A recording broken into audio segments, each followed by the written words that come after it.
సంవత్సరము నవంబర్ 23 బాబా బర్త్డే చేసేవాడిని. కానీ ఈసారి ఎందుకు ఒక రోజు లేట్ అయిందంటే చాలామంది 100 ఇయర్స్ అనేసి పుట్టపర్తికి పోతున్నారు. అందుకు అంతా మరుసటి రోజు పెట్టమంటే అదే పనిగా వారి కోసం పెట్టడం జరిగింది. అందరూ చాలామంది పుట్టపర్తికి పోయి వచ్చినారు. అక్కడంతా బాగా తిలికించి వచ్చినారు.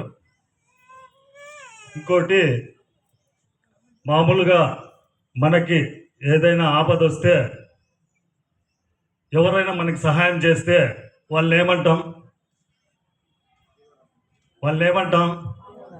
దేవుడు అంటాం. కరెక్టా?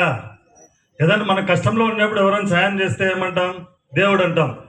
అలాగే మనకి ప్రత్యక్షంగా కనపడుతున్న దేవుడు ఎవరంటే, మనము ఇంతకుముందు చూస్తామో లేదో కానీ మనకు ప్రత్యక్షంగా కనపడే దేవుడు ఎవరంటే సత్యసాయి బాబా. అక్కడ హాస్పిటల్లో దాదాపుగా ఇప్పుడు 35,000 గుండె ఆపరేషన్లు చేసినారు. అక్కడ దాదాపుగా ఇంతవరకు అక్కడ ఎవ్వరికే కానీ 1 రూపాయి ఇచ్చినట్లు కానీ, అక్కడ హుండీలు ఎవరైనా రూపాయి కానీ వేసిన వాళ్ళు ఎవరైనా ఉండారా? ఎవరైనా పుట్టపర్తికి పోయిన వాళ్ళు అక్కడ హుండీ అనేది చూసినారా? మామూలుగా ఏ గుళ్ళో అయినా ఉంటుంది, కానీ అక్కడ ఒక హుండీ అనేది కానీ ఉండదు. అలాంటి సేవా గుణంతో అతను అంటే చాలా ముందు చూపుతో ఆ వైద్య కళాశాలను స్థాపించడం జరిగింది. అక్కడ ఎన్నో గుండె ఆపరేషన్లే కాదు, కిడ్నీస్కి అన్నిటికీ ఎన్నో వేల ఆపరేషన్లు చేయడం జరిగింది.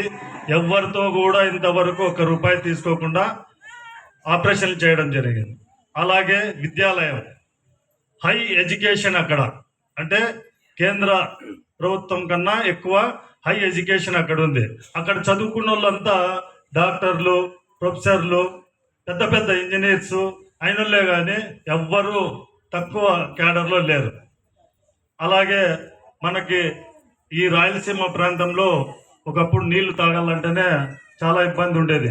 అలాంటిది మనందరికీ అంటే దాదాపుగా రాయలసీమలో ఎన్నో దీనికి జిల్లాలకి